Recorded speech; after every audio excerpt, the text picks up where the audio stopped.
changing equations during the pandemic times. This special lecture series is being organized by the Department of Political Science, New Alipur College, in collaboration with the Department of Political Science, Kishore Bharati Bhogini Nivedita College. We will be having 3 lectures in the series. The first one would be on Indo-China, the second would be Indo-US, and the third would be on Indo-Nepal. We'll be tracing India's relationship with these 3 countries, especially the past as well as in recent times. Today's lecture, that is on Indo-China equation, as you know, this equation has been garnering the limelight for quite some time. 20 Indian soldiers died and almost 78 were injured on the 15th of June in Galwan Valley in eastern Ladakh in a hand-to-hand combat with the Chinese troops. Since then, the area is in considerable tension and the situation at the LAC is very grim. We notice that China has been constantly upping her ante and has been constantly opening new fronts against India, even at this point of time. India also has retaliated, has taken some firm steps, but the militaries of the 2 neighbors are poised eyeball to eyeball in that area. Now the question is, why has China, or rather why is China doing this at this juncture? The whole world is fighting a pandemic. The Indo-China border issue is not a new one. However, China has chosen this particular time when it is already facing considerable international isolation because of the COVID problem. Still, it has chosen this particular time to rake up these old issues. It is with the intention of discussing and deliberating on this Indo-China equation that we have gathered here today. And we are extremely fortunate to have with us Dr. renowned academician and scholar, Dr. Rajkumar Kothari, Professor, Department of Political Science, Vidyasagar University, who will be discussing with us the nuances of the Indo-Chinese relationship. However, before we move on to Dr. Kothari, I would request the principals of the 2 collaborating colleges to say a few words to inaugurate the series. First, I would request Dr. Joydeep Sharongi of New Alipur College to say a few words. Sir, Dr. Sharongi, sir, please. Thank you, Dr. Madhuparna. Yes. It's an honor that Professor Rajkumar Kothari, who is an expert on the field, has given consent to deliver his talk today. And I extend my congratulations to the IQAC and the Department of Political Science of our college and Kishore Bharati Bhogini Nivedita College. I am really fortunate. The honorable principal of that college is also here. And the topic we are going to discuss is the hottest one today. What not? India-China relations. And this is the burning issue in our bilateral relationship and international diplomacy of the neighborhood. It is really important to know what has happened and what are the defining facts of the bilateral relationship between India and China, which has been handed down by generations. There are ups and downs, rise and fall, close and disclose, and coming close and going away, separation. It's almost like zigzag, our relationship. We will be enlightened by the scholarly talk of a very reputed scholar, Professor Kothari of Vidyasagar University. I once again congratulate the Department of Political Science of both the colleges and the administration of both the colleges for hosting it.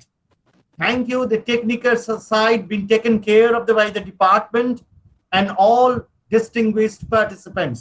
I hope this interaction will be a fruitful one. Thank you all.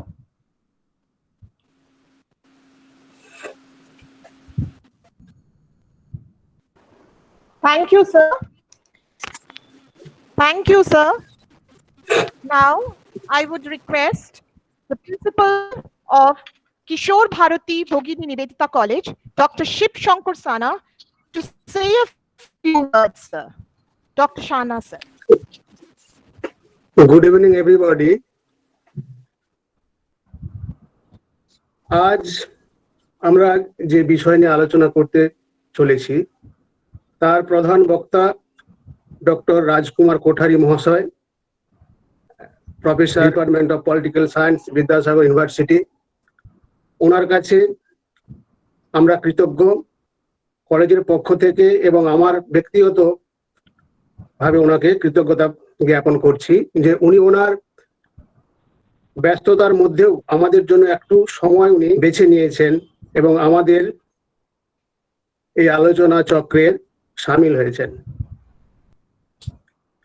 আজ আমরা একটা খুব কঠোর পরিস্থিতির মধ্য দিয়ে যাচ্ছি।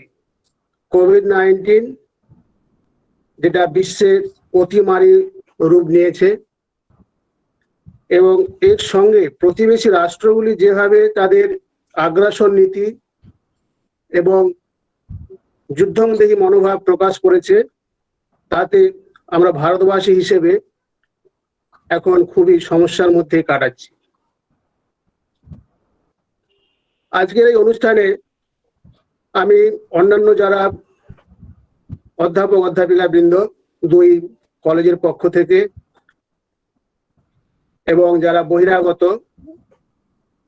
অংশগ্রহণকারী বিভিন্ন বিশ্ববিদ্যালয় কলেজের থেকে এসেছেন এবং অংশগ্রহণ করেছেন তাদের অশেষ ধন্যবাদ জানাবো যে তারা এই একটা সময়ের মধ্যে দিয়ে আমরা যেভাবে যাচ্ছি সেই সময়ের মধ্যেও তারা এইরকম একটি শিক্ষামূলক আলোচনা চক্রে সামিল হয়েছেন, সেই জন্য বিশেষ ধন্যবাদ। এবং অশেষ ধন্যবাদ জানাবো আমাদের ছাত্রছাত্রীবৃন্দ যারা অংশগ্রহণ করেছে। আজকে আশা করব যে এই অনুষ্ঠান সার্বিক সাফল্য লাভ করবে এই আশা রাখছি। ধন্যবাদ। Thank you very much, sir, for your inspiring words. We will now move on to Dr. Kothari's lecture without much ado. However, before we begin on the lecture, a small request to all the participants. Please keep yourselves muted during the duration of the entire lecture. If you have any questions, please feel free to use the chat box. Those questions will be posed to the speaker at the end of the lecture during the interaction session. And also at the end of the lecture, you will be provided a feedback form during the interaction session. Thank you. Now I would request Dr. Rajkumar Kothari to begin his lecture. Thank you, sir. Madhuparna, I would just need one help to make my presentation, PowerPoint. So is there anybody who can help me out? Yes, sir. Dr. Somnath Banerjee, please. Sir, that's why I was calling you for long. Sir, just can you send me the presentation either through WhatsApp or like a mail, something like that? You can WhatsApp me. Okay, right now. I was calling. I was calling you for long. Okay. Let me see then. Yeah, Why you can I, WhatsApp me also. Can we share it? I cannot open Yeah, you from too. If you can present it, you can do it. No problem, sir. no, I am So saying can you just can share you it guide on me your how to screen? Share করে নিলে হবে তো Sir, screen হ্যাঁ, share করে share নিলে হ্যাঁ হবে। Sir share করলেই হবে স্যার। ওটা একটা উইন্ডোতে খুলুন, পাশের একটা উইন্ডোতে খুলুন, খুলে আপনার প্রেজেন্ট নাওতে গিয়ে নিউ উইন্ডো বলে present করতে হবে তো? হ্যাঁ স্যার প্রেজেন্ট নাও করতে হবে আপনাকে। নেক্সট উইন্ডোতে আপনি একটা পাশের উইন্ডোতে খুলুন ওটাকে আগে, একটা নেক্সট নিউ উইন্ডোতে খুলুন, আর প্রেজেন্ট নাও থেকে করে নিউ উইন্ডো সিলেক্ট করতে হবে আপনাকে। শেয়ার করতে পারবেন আপনি।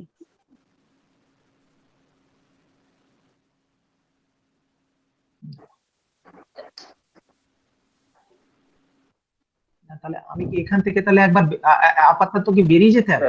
না স্যার বেরোতে হবে না, আপনি সাইডেই একটা আপনি কি ফুল স্ক্রিনে আছেন না মিনিমাইজ স্ক্রিন মানে ছোট স্ক্রিনে আছেন? হ্যাঁ, ফুল স্ক্রিনে আছি আমি, প্রেজেন্ট হ্যাঁ, নাওটা তাহলে- করছি। হ্যাঁ করুন স্যার। আচ্ছা, প্রেজেন্ট নাও নিউ করলাম, তারপরে নিউ উইন্ডোতে খুলেছেন আপনি? দেখা এই উইন্ডো হ্যাঁ ওখানে দেখাচ্ছে আপনাকে প্রেজেন্টেশনটা আপনার। না, প্রেজেন্টেশনটা এখনো খুলিনি তো। হ্যাঁ আগে প্রেজেন্টেশন স্যার খুলতে হবে আপনাকে, না হলে আপনি নিউ উইন্ডোতে পাবেন না ওটা দেখতে। আচ্ছা দাঁড়াও তাহলে। হ্যাঁ হ্যাঁ স্যার।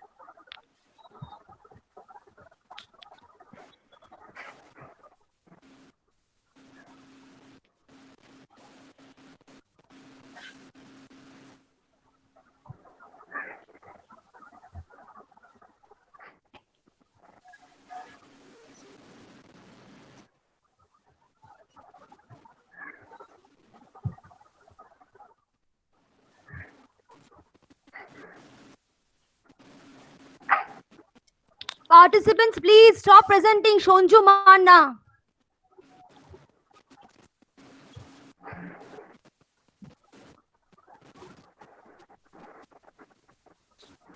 আচ্ছা, now what to do? Sir আপনি উইন্ডোতে খুলেছেন, একটা অন্য পাশের উইন্ডোতে খুলেছেন? হ্যাঁ খুলেছি। হ্যাঁ সমস্যা হ্যাঁ, হচ্ছে বলুন। যে আমি স্ক্রিনটা ফুল স্ক্রিন হয়ে গেছে, তো সেখান থেকে আবার বেরিয়ে আসতে হবে নাকি? হ্যাঁ স্যার ফুল স্ক্রিন থেকে এক্সিট করুন আপনি। এক্সিট করেছি। হ্যাঁ স্যার ওখানে দেখুন প্রেজেন্ট নাও বাটনে যান, নিচে যেটা প্রেজেন্ট নাও আছে ওখানে প্রেজেন্ট নাওতে দিলে পাশে একটা উইন্ডো বলে অপশন আছে, ওখানে আপনারটা খুলবে। দাঁড়াও।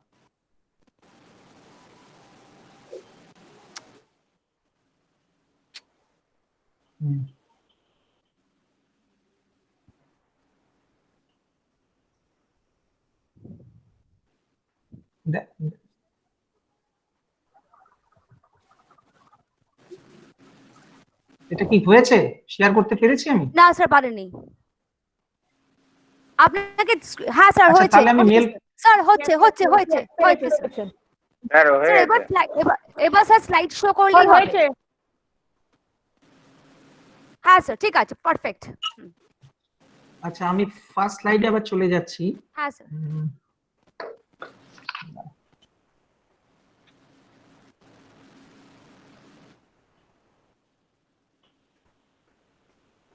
এবারে কি ঠিক আছে? Is that alright? Sir perfectly alright.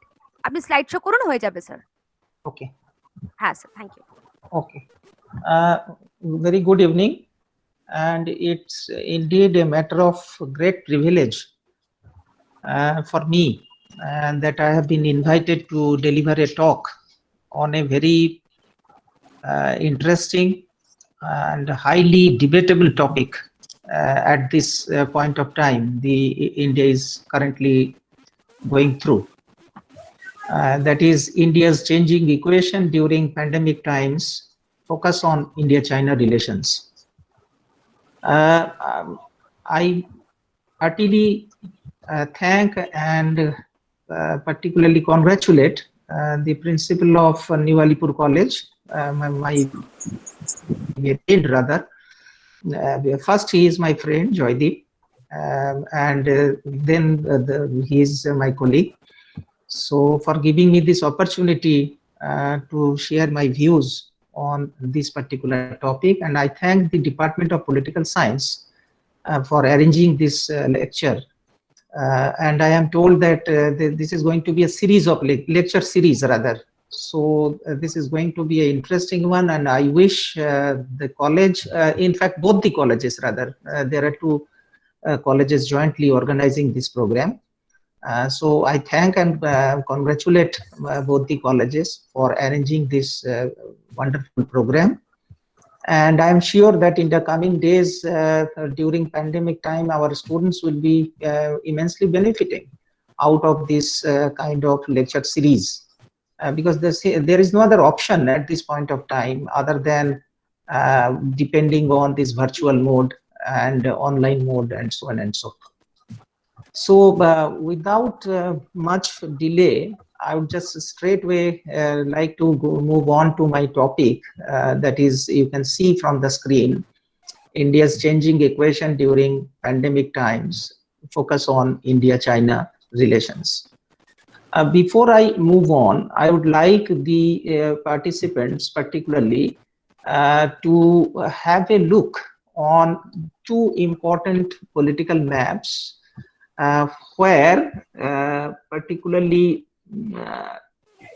the Chinese boundary and India and China's common border that is mentioned, that is displayed. And this is very important because in the course of my presentation, this particular map will be of immense help to understand the kind of challenges and problems we have been facing in respect of our foreign policy, as far as India's foreign policy towards Pakistan, China, Nepal, these three countries are concerned. So the point is that my lecture I have divided, and I have been told that to the extent possible I should submit my views in Bengali also. So I'll try my best. আমি চেষ্টা করব যতটা সম্ভব বাংলায় প্রেজেন্টেশনটা দেওয়ার জন্য, এবং যেখানে যেখানে আমার অসুবিধা হবে I may be switching over to English mode. এবং ছাত্রছাত্রী পার্টিসিপেন্টদের কথা মাথায় রেখে আমার কাছে একটা বড় চ্যালেঞ্জ মনে হয়েছে এই লেকচারটা প্রিপেয়ার করার। The challenge is there are three sets of participants I can understand as far as today's this lecture is concerned: the students, the research scholars, and my colleagues and teachers. So it is difficult to satisfy the all classes together. Because, but still, I'll do my best to satisfy you all, at least partly, if not fully.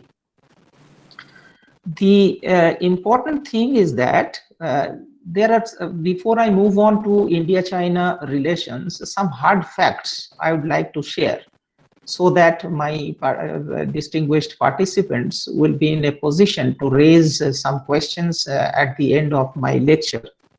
আমার লেকচারের পরে বিশেষ করে আমি ছাত্রছাত্রীদের বলবো, তোমাদের যদি কোনো কোয়েশ্চেন্স বা কোনো কমেন্টস বা অবজারভেশন থাকে সেটা অবশ্যই চ্যাট বক্সে লিখবে অথবা আমাকে সরাসরি প্রশ্নও করতে পারো। কিন্তু আমি তার আগে চাইবো যে তোমরা এই ম্যাপটাকে একটু ভালো করে অবজার্ভ করবে। সেকেন্ড থিং ইজ দ্যাট আমার লেকচারে আমি ইন্ডিয়া চাইনা রিলেশনস এর মধ্যে তিনটে পার্সপেক্টিভ থেকে দেখার চেষ্টা করব। I shall try to focus on this lecture from three perspectives, that how we view India-China bilateral relations politically, this is number one. How we view these bilateral relations economically, and number three, strategically. Before I move on to this first part, that is politically how we view India-China relations, there's some hard facts I need to share with you. That is, China is the geographically largest country in Asia. এশিয়াতে এই মুহূর্তে চীন হচ্ছে একটা বৃহত্তম, ভৌগোলিক দিক থেকে বৃহত্তম রাষ্ট্র, এবং ভারতের অবস্থান হচ্ছে, ভারতের চীনের পর, চীন ছাড়াও অস্ট্রেলিয়া অবশ্য এশিয়ার মধ্যে সরাসরি আমরা নাও ফেলতে পারি কারণ সেটা একটা আলাদা কন্টিনেন্টের, কিন্তু ভারতের ভৌগোলিক অবস্থান, ভৌগোলিক যে ব্যাস সেটাও কিন্তু খুব কম নয়। Globally, China is the 4th largest and India is the 8th largest country. সুতরাং এটা একটা খুব ইম্পর্টেন্ট ফ্যাক্ট যেটা আমাদের মাথায় রাখতে হবে। সেকেন্ডলি যে বিষয়টা মাথায় রাখতে হবে সেটা হচ্ছে চায়নার এই যে বর্ডার জিওগ্রাফিটা যদি তাকান, if you look at this map, then you find that interesting enough to note that it shares borders with 14 countries. 14টা সার্বভৌম রাষ্ট্রের সঙ্গে চীন তার বর্ডার, আমি আর রাষ্ট্রগুলোর নাম করছি না because you can see it on your own. 14 countries are sharing direct borders with China, including India. And China is bounded in the north by Russia and Mongolia. এই ভৌগোলিক অবস্থানটাও খুব ইম্পর্টেন্ট যে উপরের দিকে যদি আমরা তাকাই ম্যাপের তাহলে মঙ্গোলিয়া রয়েছে, রাশিয়া রয়েছে। Towards the east, that is North Korea, the Yellow Sea and the East China Sea with Hong Kong, Macau enclaves. And in the south, there are a couple of states on the southern side, that is Vietnam, Laos, Myanmar, India, Bhutan, Nepal. And in the southwest, that is again India, Pakistan, Afghanistan, Tajikistan, Kyrgyzstan, Kazakhstan. These are the states. Similarly, if we look at the geography of India, then also this is also equally important. You see that India also shares a number of countries. Almost all the South Asian countries that India has direct borders. Okay. So again, from India's point of view also, this entire north and northeast is very significant because we are sharing our borders with so many countries at a time. And then this apart, some other facts are also important for the students particularly, that China is the permanent member of the United Nations Security Council.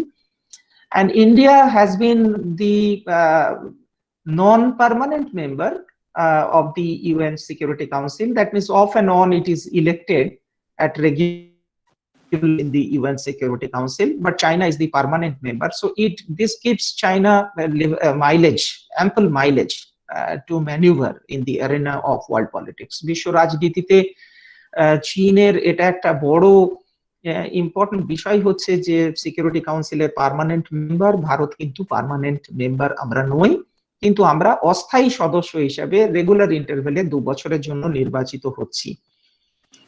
পাশাপাশি আরো একটা বিষয় যেটা important সেটা হচ্ছে India and China both are nuclear armed states. আমরা চীন এবং ভারত দুটোই প্রতিবেশী রাষ্ট্রই হচ্ছে আণবিক অস্ত্রের অধিকারী রাষ্ট্র। আপনারা সবাই জানেন যে পৃথিবীতে খুব কম রাষ্ট্রই আণবিক অস্ত্রের অধিকারী রয়েছে, হাতে গোনা কয়েকটা রাষ্ট্র, তার মধ্যে ভারত এবং চীন রয়েছে, আমাদের প্রতিবেশী পাকিস্তানও রয়েছে। সুতরাং আন্তর্জাতিক সম্পর্কে যখন একটা রাষ্ট্রের বিদেশ নীতি বা কোনো রাষ্ট্রের সঙ্গে দ্বিপাক্ষিক সম্পর্ক আমরা আলোচনা করতে যাই, সেখানে এই আণবিক ব্যাপারটা কিন্তু খুব গুরুত্বপূর্ণ, crucial. At the same time এটাও মাথায় রাখতে হবে যে চায়না এবং ইন্ডিয়া কনভেনশনাল মিলিটারি পাওয়ার, ভেরি হিউজ স্ট্রং মিলিটারি পাওয়ার। অর্থাৎ আণবিক শক্তি তো আমরা আছি, চীন এবং ভারত দুটো আণবিক শক্তি, পাশাপাশি আমরা কনভেনশনাল মিলিটারি যেটা বলি, যেটা প্রথাগতভাবে যে সামরিক দিক থেকে আমাদের যে ক্যাপাসিটি, সেটা চীন এবং ভারতের ক্যাপাসিটিও কিন্তু পৃথিবীর মধ্যে গুরুত্বপূর্ণ স্থান অধিকার করে রয়েছে। প্রসঙ্গত বলা যেতে পারে চীন হচ্ছে next to the United states. চীনের যে সামরিক ক্যাপাসিটি কনভেনশনাল মিলিটারি টার্মসে যদি দেখি, কিন্তু India is also not lagging much behind, আমরা খুব বেশি পিছিয়ে নেই, যদিও চীন থেকে আমাদের কিছুটা ডিস্টেন্স রয়েছে। আরো একটা ফ্যাক্ট হচ্ছে যে both are the fastest growing countries in the world.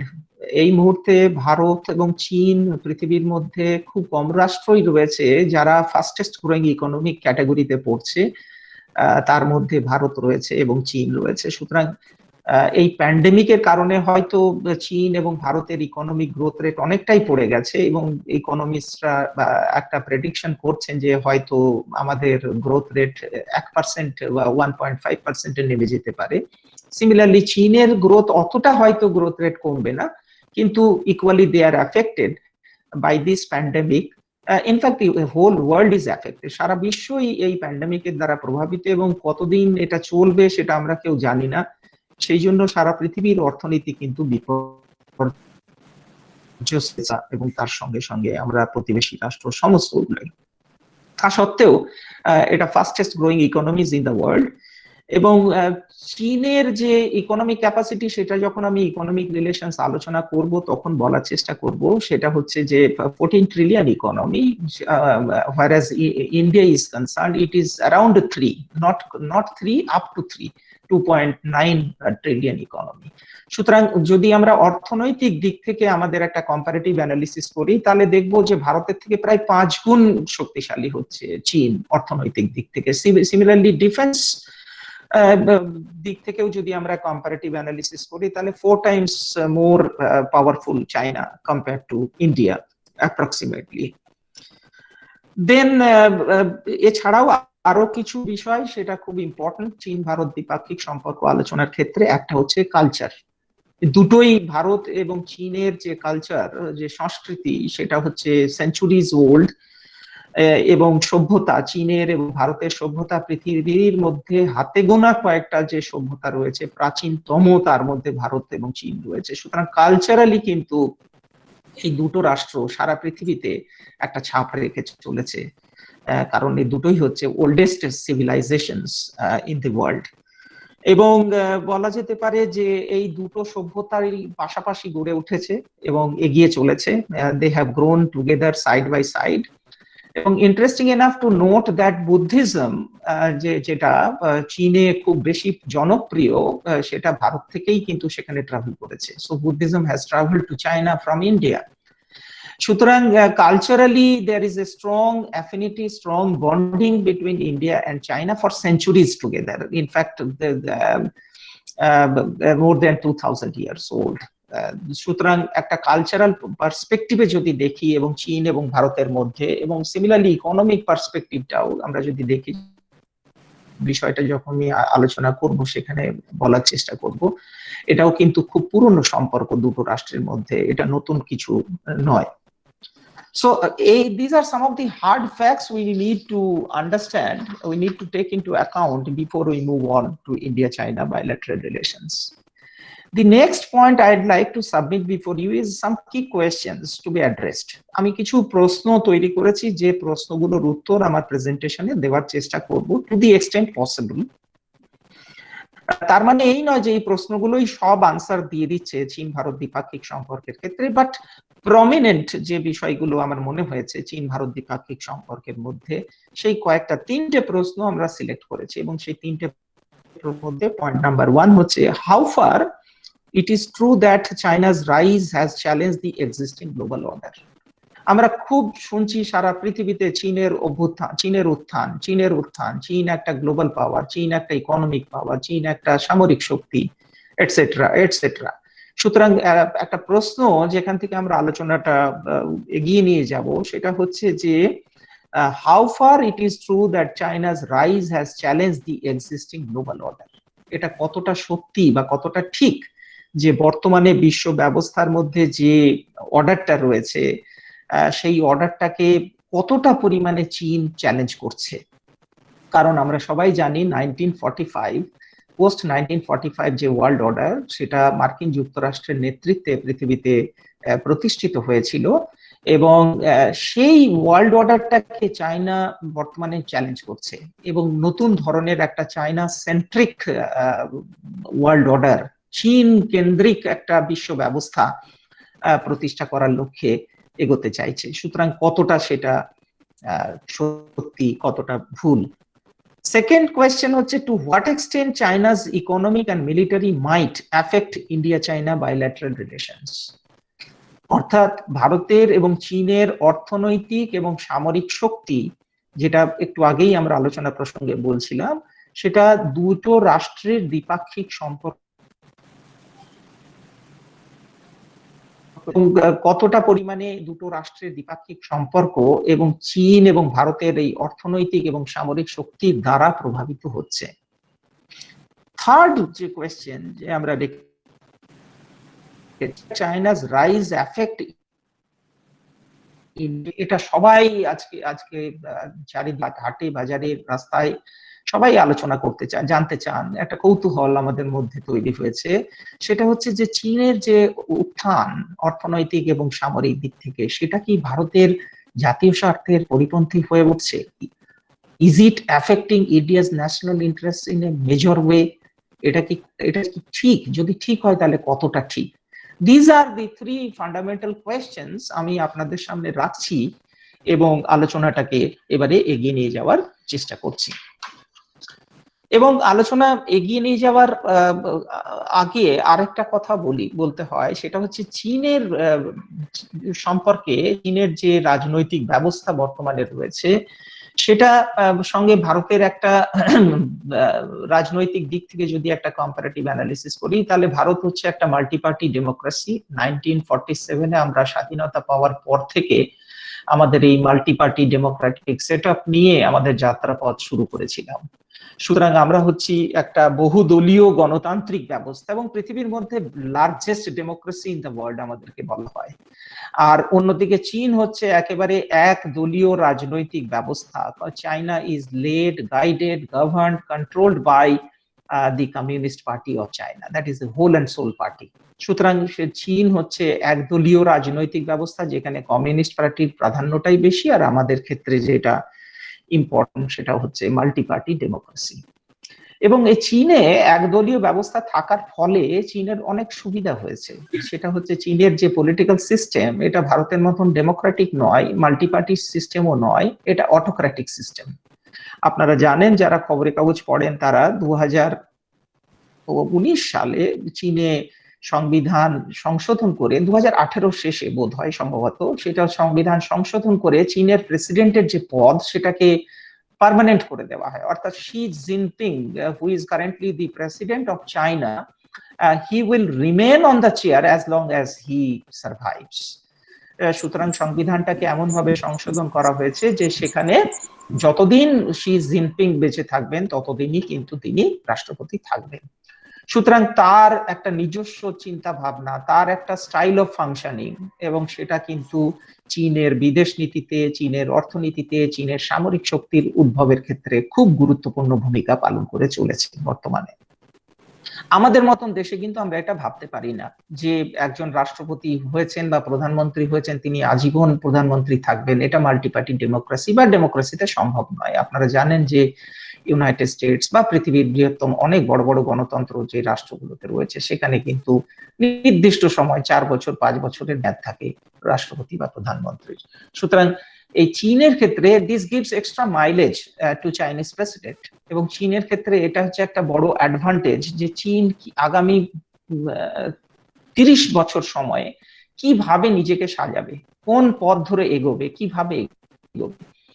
এবং এক্ষেত্রে চীনের আগামী 2050 সাল পর্যন্ত একটা যে টার্গেট তারা সেট করেছে, যেটা খুব ইন্টারেস্টিং টার্গেট, আমি পার্টিকুলারলি আমাদের স্টুডেন্টসদেরকে বলবো যে তারা নোট করতে। সেটা হচ্ছে 3টে ফেজে আগামী 30 বছরকে ডিভাইড করা হয়েছে। চীনের কমিউনিস্ট পার্টি এবং ন্যাশনাল পিপলস কংগ্রেস, জাতীয় গণকংগ্রেস যেটাকে বলা হয়, সর্বোচ্চ সিদ্ধান্ত গ্রহণকারী যে সংস্থা, তারা চীনকে এটা 19th party congress of the CPC সেখানে অনুমোদিত হয়েছিল। সেখানে বলা হচ্ছে phase 1 to be completed in the year 2021, phase 2 to be completed by 2035 and phase 3 to be completed by 2050. 2021 সাল এটা সিগনিফিক্যান্ট, কারণ চীনের কমিউনিস্ট পার্টির উদ্ভব ঘটেছিল 1921 সালে। সুতরাং 2021 সালে 100 বছর পূর্ণ হচ্ছে। সুতরাং সেদিক থেকে কমিউনিস্ট পার্টির 100 বছর চীনের আন্তর্জাতিক সম্পর্ক পরিচালনায় খুব গুরুত্বপূর্ণ, এবং চীন ঘোষণা করছে যে এই 2021 সালের মধ্যে একটা মডারেটলি প্রসপারাস স্টেট হিসেবে নিজেকে তুলে ধরবে। মডারেটলি প্রসপারাস মানে একটা উন্নত রাষ্ট্রের কি বলবে, মডারেট ওয়েতে তারা নিজেকে উপস্থিত করবে। আর by 2035 new stage of development will be consolidated. 2035 সাল তারা বলছেন যে বিশ্বের মধ্যে নিজেদেরকে একটা ডেভেলপড স্টেট সেই লক্ষ্যে নিয়ে যাওয়ার একটা বড় ধাপ অতিক্রম করবে। আমরা বর্তমানে মার্কিন যুক্তরাষ্ট্র বা ইউরোপের রাষ্ট্রগুলো সেগুলোকেই ডেভেলপড বা অ্যাডভান্সড স্টেট বলি, কিন্তু সেই লেভেল অফ অ্যাডভান্সমেন্ট বা ডেভেলপমেন্ট যেটা 2035 হচ্ছে তাদের লক্ষ্য, যেখানে তারা একটা ডেভেলপ স্টেটের সেই ফেজটাতে টাচ করবে। আর phase 3 to be this target is to be met by 2050, 2050 সাল, China will become the most advanced socialist country in the world.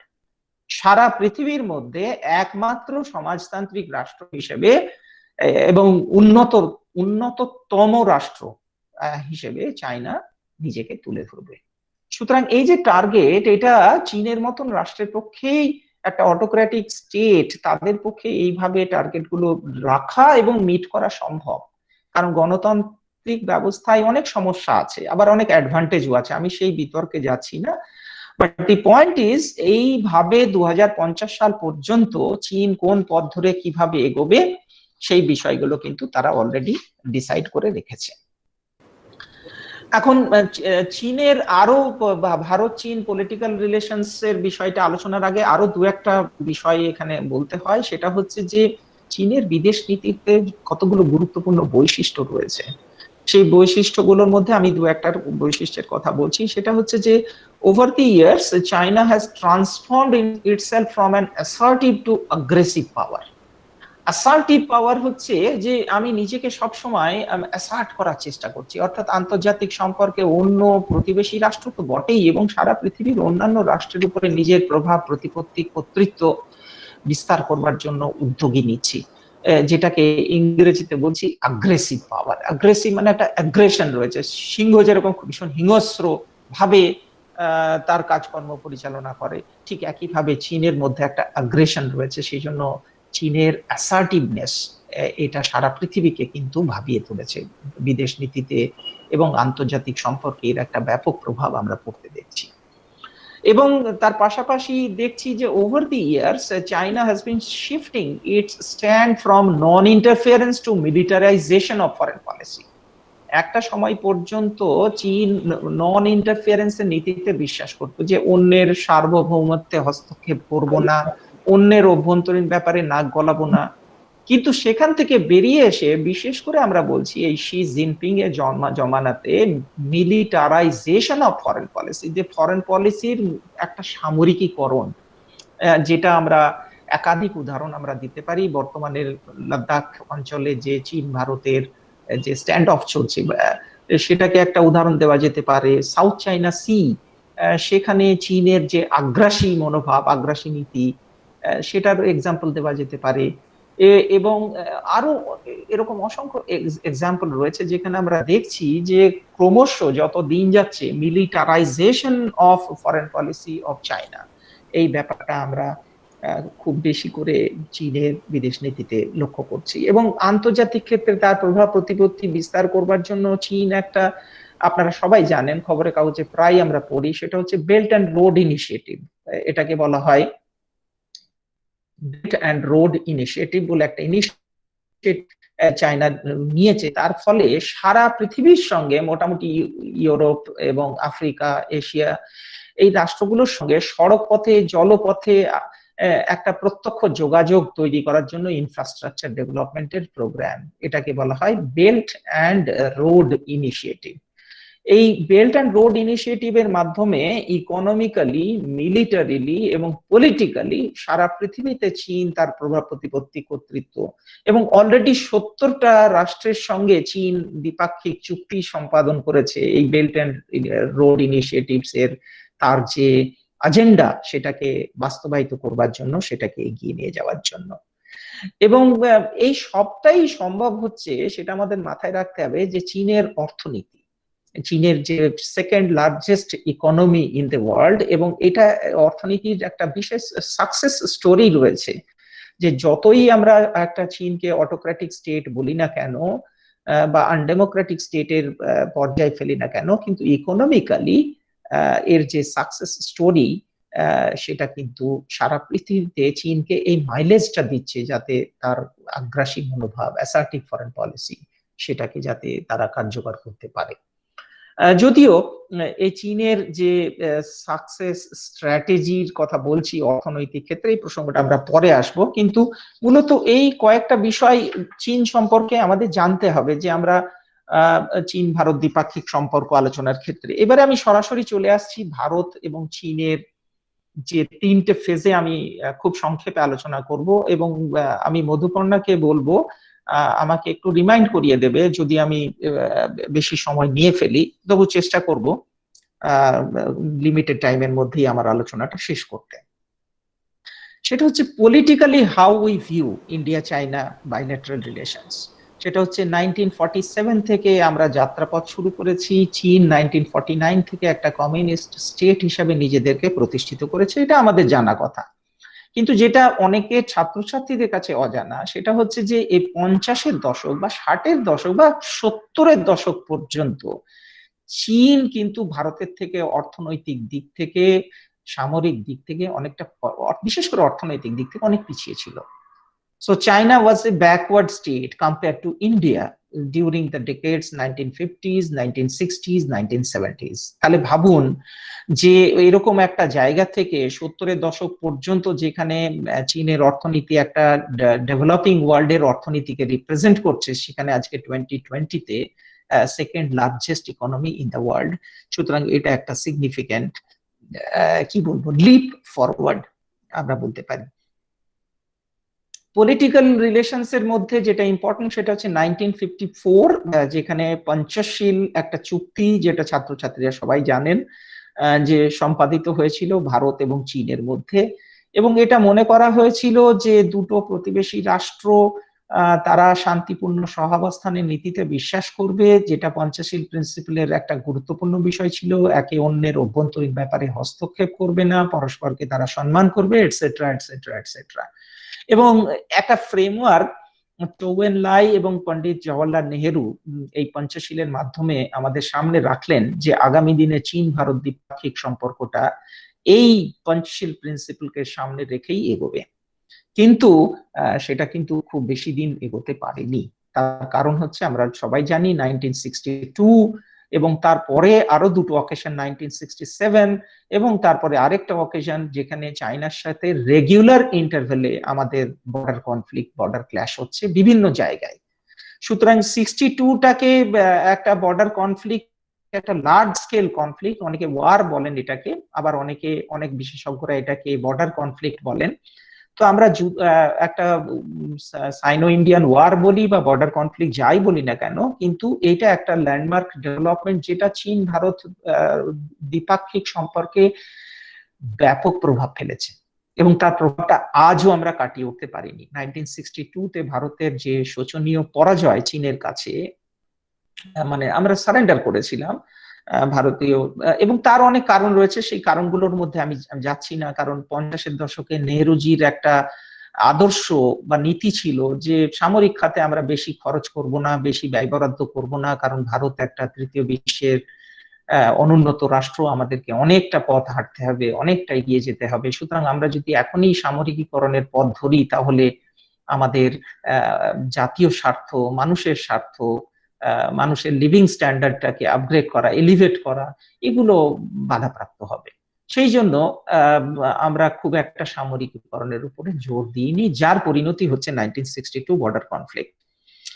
এবং 1962 বর্ডার কনফ্লিক্টের পরে আমি আরেকটা গুরুত্বপূর্ণ জায়গায় যাব, সেটা হচ্ছে 1969, যে সাইনো সোভিয়েত রিফট। যারা আন্তর্জাতিক সম্পর্ক নিয়ে চর্চা করেন তারা সবাই জানেন যে চীনের সঙ্গে সোভিয়েত ইউনিয়নের একটা ছোট ভাই বড় ভাইয়ের সম্পর্ক ছিল, কারণ সোভিয়েত ইউনিয়ন দাদা হিসেবে পরিচিত ছিল চীনের কাছে, কারণ 1949 সাল, তখন চীন একেবারে সবে একটা নতুন কমিউনিস্ট রাষ্ট্র হিসেবে তার পরিচিতি এবং আবির্ভাব ঘটছে। আর by that time Soviet Union was a matured socialist state. তো 1969-এ এই বন্ধুত্ব বিচ্ছেদ ঘটছে চীনের সঙ্গে সোভিয়েত ইউনিয়নের যে বন্ধুত্ব, এটা দিচ্ছে এবং বিচ্ছেদ ঘটার ফলে একটা নতুন ডাইমেনশন বিশ্ব রাজনীতিতে, একটা নতুন ট্র্যাজেক্টরি তৈরি হচ্ছে, বিশ্ব রাজনীতি একটা নতুন দিকে মোড় নিচ্ছে। মোড়টা কি? মোড়টা হচ্ছে যে 69 পর্যন্ত তো আমেরিকার সঙ্গে মার্কিন যুক্তরাষ্ট্রের সঙ্গে চীনের দ্বিপাক্ষিক সম্পর্ক ছিল না বললেই চলে। কারণ একটা চীন একটা সমাজতান্ত্রিক রাষ্ট্র হিসেবে সোভিয়েত ইউনিয়নের সঙ্গে যেভাবে বন্ধুত্বপূর্ণ সম্পর্ক রেখেছে তাতে মার্কিন যুক্তরাষ্ট্র সেটা পছন্দ ছিল না। কিন্তু 69-এ যখন রিফট হচ্ছে, চীনের সঙ্গে সোভিয়েত ইউনিয়নের বৈরি তৈরি হচ্ছে, তখন একটা নতুন টার্নিং পয়েন্ট শুরু হচ্ছে। তখন থেকে চীন মার্কিন যুক্তরাষ্ট্রের দিকে ঝোঁকার চেষ্টা করছে, আবার মার্কিন যুক্তরাষ্ট্র সেই সুযোগটা সদ্ব্যবহার করার চেষ্টা করছে। যে সোভিয়েত ইউনিয়নের সঙ্গে ঝগড়া হয়েছে, সুতরাং এইটাই সুযোগ যে পৃথিবীতে কোল্ড ওয়ারকে ব্যাকগ্রাউন্ড প্রেক্ষাপটে চীনের সঙ্গে যদি বন্ধুত্ব করা যায়, চীনকে যদি কাছে আনা যায়, তাহলে মার্কিন যুক্তরাষ্ট্র বেনিফিটেড হবে এবং চীনও বেনিফিটেড হবে। যাই হোক, সেটা আরেকটা চ্যাপ্টার। কিন্তু আমাদের আলোচনার ক্ষেত্রে এটা একটা গুরুত্বপূর্ণ প্রেক্ষাপট 1969। এবং এরপরে আমরা দেখছি একটা ট্রেন্ড গ্লোবাল পলিটিক্সে, সেটা হচ্ছে ইউএস চায়না বনহমি স্টার্টস। বনহমি বলতে আমি যেটা বলতে চাইছি যে আমেরিকা এবং চীন পরস্পরের কাছাকাছি আসার চেষ্টা শুরু করছে, বিশেষ করে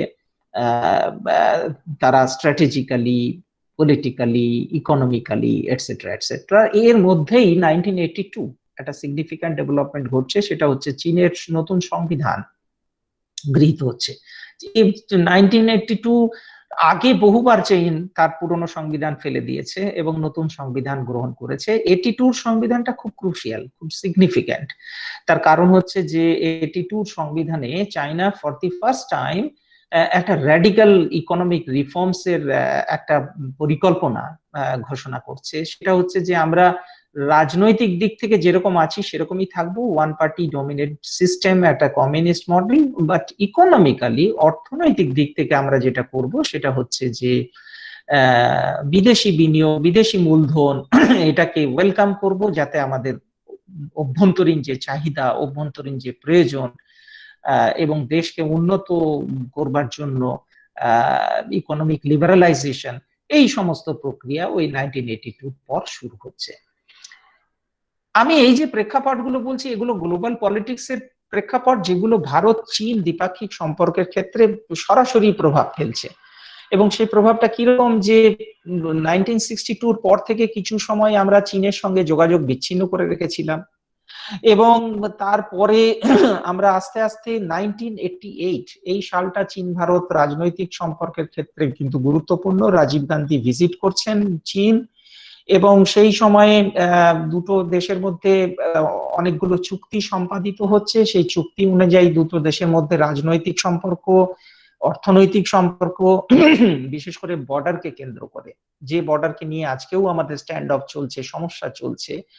1988 থেকে রাজীব গান্ধীর সঙ্গে চীনের যে চুক্তি হয়েছিল, সেখানে আলোচনা হয়েছিল যে প্রতি বছর এটা নির্দিষ্ট লেভেলে দুপক্ষই আলোচনায় বসবে এবং আলোচনাটাকে যাতে বর্ডার ইস্যুটাকে যাতে মিউচুয়ালি রিজলভ করা যায় তার জন্য একটা রূপরেখা তৈরি করবে। কিন্তু আনফরচুনেটলি 1988 থেকে আজকে 2020, প্রায় 32 years elapsed, but so far we have achieved nothing. Rather, the current trend shows in the negative direction. আমরা উল্টো পথ ধরে হাঁটছি চীন এবং ভারত।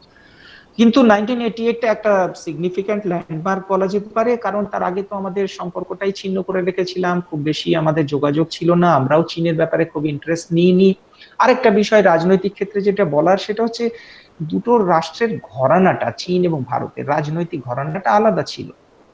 ঘরানাটা আলাদা বলতে, চীন একটা কমিউনিস্ট রাষ্ট্র হিসেবে আত্মপ্রকাশ করেছে এবং সারা পৃথিবীতে তার সোভিয়েত ইউনিয়নের সঙ্গে প্রথমে বন্ধুত্ব রয়েছে, মৈত্রী রয়েছে, সুতরাং সেখানে ভারত খুব একটা সেই ব্যাপারে হস্তক্ষেপ করেনি বা মাথা গলায়নি। এবং তাছাড়া নেহরুর একটা নীতি বা আদর্শ ছিল, যেটা আপনাদেরকে একটু আগেই বললাম, যে আমাদের অভ্যন্তরীণ যে প্রয়োজন সেটাকে মেটাবার উপরে বেশি আমরা গুরুত্ব দিয়েছি। সুতরাং আন্তর্জাতিক রাজনীতিতে বিশেষ করে চীনের মতন রাষ্ট্রকে আমরা খুব বেশি গুরুত্ব দিয়ে এগিয়ে যাওয়ার কথা সেই সময় ভাবিনি। কিন্তু আরেকটা ঘরানার কথা বলতে হয়, সেটা হচ্ছে জোট নিরপেক্ষ আন্দোলন, যে ভারত জোট নিরপেক্ষ আন্দোলনের মাধ্যমে সারা বিশ্বে পৌঁছাচ্ছে, নেতৃত্ব দিচ্ছে, এবং চীনও সেই সঙ্গে ভারতের সঙ্গে যোগ দিচ্ছে। সেটা কিন্তু আন্তর্জাতিক ক্ষেত্রে, দুটো রাষ্ট্রের মধ্যে দ্বিপাক্ষিক সম্পর্ক আলোচনায় চীন ভারত রাজনৈতিক ব্যাপারটা কিন্তু খুব কম প্রভাব ফেলছে বা কম গুরুত্বপূর্ণ হচ্ছে। রাদার আন্তর্জাতিক ক্ষেত্রে আমরা দেখব যে চীনের সঙ্গে ভারত 1988 এর পরে অনেক অকেশনস রয়েছে, যেটা ইউনাইটেড নেশনস এর মধ্যে, তারপরে ক্লাইমেট চেঞ্জকে কেন্দ্র করে যখন চুক্তি হচ্ছে বা আলোচনা চলছে, সেখানে চীন ভারত একযোগে, বা হিউম্যান রাইটসকে কেন্দ্র করে, এবং অনেকগুলো আন্তর্জাতিক ক্ষেত্রে গুরুত্বপূর্ণ ইস্যুস রয়েছে, বিষয় রয়েছে। বিশেষ করে একটা বিষয় যেটা ইম্পর্টেন্ট, সেটা হচ্ছে restructuring of the global institutions, financial institutions, IMF, world bank, international monetary fund, world bank, এই প্রতিষ্ঠানগুলোতে সবসময় শুরু থেকেই, জন্মলগ্ন থেকেই পাশ্চাত্য রাষ্ট্রগুলোর প্রভাব, প্রতিপত্তি, কর্তৃত্ব, আধিপত্য অনেক বেশি। তো ভারত এবং চীন একযোগে চেয়েছে যে এই প্রতিষ্ঠানগুলোকে একটু রিফর্ম করা হোক, যাতে আমাদের প্রতিনিধিত্ব বেশি থাকে, আমাদের সেটা সেখানে ভালো হয়, কারণ আমরাও তো একটা উদীয়মান শক্তি হিসাবে বিশ্ব অর্থনীতিতে, রাজনীতিতে গুরুত্বপূর্ণ ভূমিকা পালন করছি। সুতরাং আমি যেটা বলার চেষ্টা করছি যে দ্বিপাক্ষিক সম্পর্কের ক্ষেত্রে রাজনৈতিক ব্যাপারটা খুব বেশি আমরা চীনকে পাশে না পেলেও, আন্তর্জাতিক ক্ষেত্রে কিন্তু আমরা অনেক অকেশনস রয়েছে, অনেক বিষয় রয়েছে, বিশেষ করে 90-এর দশকে এবং তারপরে যখন কোল্ড ওয়ার শেষ হয়ে যাচ্ছে, সোভিয়েত ইউনিয়নের পতন ঘটছে 91-এ, তারপরে যে বিশ্ব ব্যবস্থায় আসছি, সেখানে কিন্তু একটা চীন এবং ভারত আন্তর্জাতিক মঞ্চে অনেক সময় তারা যৌথভাবে মোকাবিলা করছে পাশ্চাত্য রাষ্ট্রগুলোর বিরুদ্ধে। এটা কিন্তু একটা সিগনিফিক্যান্ট ডেভেলপমেন্ট। এবং তখন থেকে সারা পৃথিবীতে একটা কথা উচ্চারিত হতে শুরু হলো যে 21st century belongs to Asia। একবিংশ শতাব্দী হচ্ছে এশিয়ার শতাব্দী। একবিংশ শতাব্দী মানেই চীন, ভারত, এই রাষ্ট্রগুলোর শতাব্দী। সুতরাং আমরাও খুব উজ্জীবিত হলাম যে একজন ভারতীয় হিসেবে, যে একবিংশ শতাব্দীতে আমাদের উত্থান অর্থনৈতিক দিক থেকে এবং রাজনৈতিক দিক থেকে তো বললামই, যে বিশ্বের বৃহত্তম গণতন্ত্র, অর্থনৈতিক যে সামরিক দিক থেকেও আমরা আস্তে আস্তে নিজেদেরকে অনেকটা শক্তিশালী জায়গায় নিয়ে যাওয়ার চেষ্টা করছি, বর্তমানে করেছি। সুতরাং 21st century belongs to Asia। এবং আমি যেটা বলার চেষ্টা করছি সেটা হচ্ছে যে তার মানে রাজনৈতিক দিক থেকে আন্তর্জাতিক মঞ্চে, আন্তর্জাতিক ক্ষেত্রে চীন এবং ভারতকে পরস্পরকে পাশে আসতে দেখা গেছে অনেকগুলো অকেশনে। যদিও ভারতের সঙ্গে চীনের ডিফারেন্সেস রয়েছে বর্ডার কনফ্লিক্টের ক্ষেত্রে, এবং আরো অনেক বিষয় রয়েছে যেগুলো আমি পরে আসছি। সুতরাং আমি রাজনৈতিক বিষয়টা এখানেই স্টপ করছি। আশা করি আমার হাতে আরো 15-20 মিনিট সময় আছে অন্তত। আমি কি 15 মিনিট সময় নিতে পারি আর, মধুপর্ণা? হ্যাঁ স্যার প্লিজ আমাকে বলুন স্যার, কোনো অসুবিধা নেই। আমাকে হ্যাঁ, যদি টাইমটা এক্সিড করি প্লিজ রিমাইন্ড মি। হ্যাঁ স্যার, একটা জিনিস, আপনার কিন্তু প্রেজেন্টেশনটা ছোট হয়ে গেছে, তাই কি? আপনি একটু চেক করে নিন। তাহলে কি করব এটাকে? ওই কি করতে হবে? আমি কি এক্সিট করব, এসকেপ করব? সোমদত্তা, হ্যাঁ আমি দেখছি।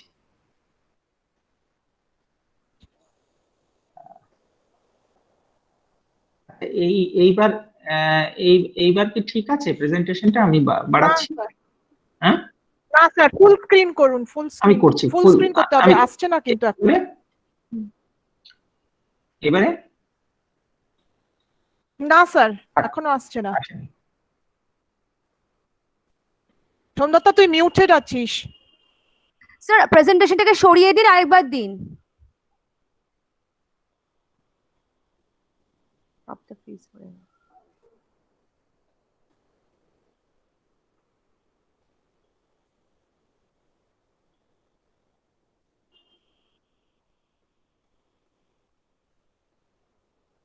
কানেকশন কি লস্ট হয়েছে?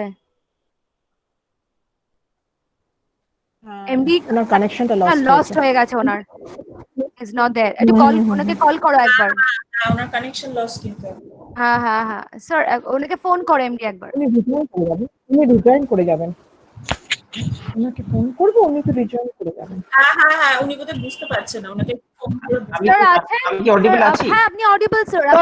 হ্যালো স্যার, আপনি অডিবল? Hello audible? হ্যাঁ স্যার, হ্যালো। হ্যাঁ স্যার, অডিবল। আপনি অডিবল স্যার? হ্যাঁ স্যার আছি আছেন। Hello Hello? স্যার, শুনতে পাচ্ছেন? ওনার কানেকশন প্রবলেম করছে।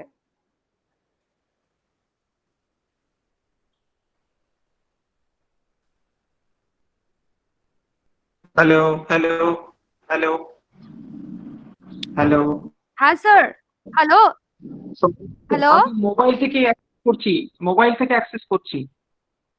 আচ্ছা আপনি স্যার, কি ওকে শুনতে পাচ্ছেন? হ্যাঁ স্যার, শুনতে পাচ্ছি আমি শুনতে আমি পাচ্ছি স্যার। আমি বলছি যে আমি মোবাইল থেকে অ্যাক্সেস করছি, শুনতে পাচ্ছেন?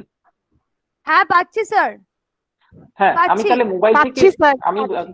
কারণ কোনো কারণে নেটওয়ার্কটা ডাউন হয়েছে, যার জন্য যাই হোক আমি পাওয়ার পয়েন্টটা দেখাতে পারছি না, কোনো অসুবিধা নেই। আমি ওকে স্যার। চেষ্টা করছি। শুনতে কোনো অসুবিধা হলে প্লিজ বলবেন। সো না স্যার, শুনতে পাচ্ছি আমরা। হ্যাঁ let স্যার, us turn ঠিক let আছে। us turn towards economic angle, যে ওকে অর্থনৈতিক স্যার। দিক থেকে আমরা কেমন করছি এবং কতটা এগিয়েছি, কতটা পিছিয়ে আছি, এবং চীন ভারত দ্বিপাক্ষিক সম্পর্কের ক্ষেত্রে সেটা হচ্ছে যে 1949 থেকে 91 যে পিরিয়ডটা বললাম, যে পোস্ট কোল্ড ওয়ার পিরিয়ডটাকে আমি পরে আসছি। এই কোল্ড ওয়ার পিরিয়ডের ব্যাকগ্রাউন্ডে চীনের সঙ্গে আমাদের খুব মিনিমাল ট্রেড ছিল, অর্থাৎ বাণিজ্যিক দিক থেকে খুব বেশি বাণিজ্য আমাদের মধ্যে ছিল না, কমই ছিল। তার কারণগুলো আমি রাজনৈতিক বিষয়টা আলোচনা প্রসঙ্গে তখনই বলেছিলাম যে ইডিওলজিক্যালি দুটো ডিফারেন্ট স্টেট, এবং চীনের এক ধরনের বিদেশ নীতির যে লক্ষ্য উদ্দেশ্য রয়েছে ভারতের সঙ্গে, তার সেটা খুব একটা ম্যাচ করছে না। সুতরাং সেই বিষয়গুলো মাথায় রেখে আমরা দেখছিলাম যে 1947 থেকে 91 পর্যন্ত দুটো রাষ্ট্রের মধ্যে মিনিমাল ট্রেড ছিল। বিশেষ করে ইডিওলজি ফ্যাক্টরটা খুব গুরুত্বপূর্ণ ছিল এই ট্রেডের ক্ষেত্রে। এবং 91-এর পরে যেটা কোয়েনসাইড করছে চীনের ইন্টারেস্টের সঙ্গে ভারতের ইন্টারেস্ট, সেটা হচ্ছে চীনের 1982-তে আমি বলেছি যে সংবিধান সংশোধন করা হয়েছে, এবং যার ফলে liberalisation, economic liberalisation, joint ventures, privatisation এগুলোকে প্রমোট করা হচ্ছে।